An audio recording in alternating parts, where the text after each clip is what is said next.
What is health? There's a definition by called Alma Ata definition of health. Health is absence of this disease, that disease, all kinds of diseases. If you analyze this, it's just a business definition, because if you want to know whether you're healthy or not, you must go for a checkup. And that's a big business, because you're checking up the whole population of the world, if you really can. Because if you're treating only the ill people, it's only a few million in a given day. So that's not the definition, but Indian system of Ayurveda for thousands of years had a beautiful definition, which simply means, in a sense, if you have enthusiasm to work, mark my words, and enthusiasm to be compassionate, you are healthy. You can have a disease, because all of us have disease. If I now scan all of us for a cancer cell, each one of us will have more than 5 to 10 cancers already inside. But they don't become clinical cancers and kill you, they die themselves. And this is a very important thing. So on a given day, nobody is totally healthy, which if it means that without disease. So this definition of health is very convenient, because you can know yourself in the morning. Get up and ask, do I want to go to work today, or do I have to go to work? If you say, and I want to go to work, you're healthy. Do I have to be compassionate? If you say, yes, I have to be compassionate, that's compulsion.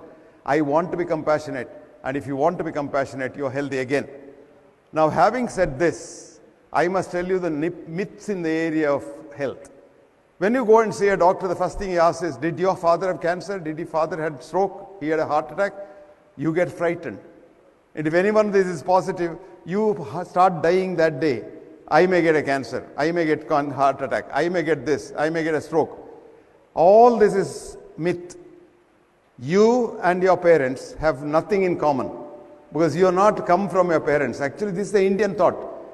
Children do not belong to parents, they come through parents. But our ancestors are not our parents, but the germs. This world for the first 2,000 billion years was run by only germs. And every other planet is like that. And these are the germs which are very compassionate, and they donated a DNA each to us to make the first nucleated cell called the zygote, that you and I were on the first day we were made in the mother's womb. And that one cell has become a colony in you of 120 trillion cells, in association with 1,200 trillion germ cells. So for every single cell of yours, that's human cell, you have 10 germ cells. So we are germs.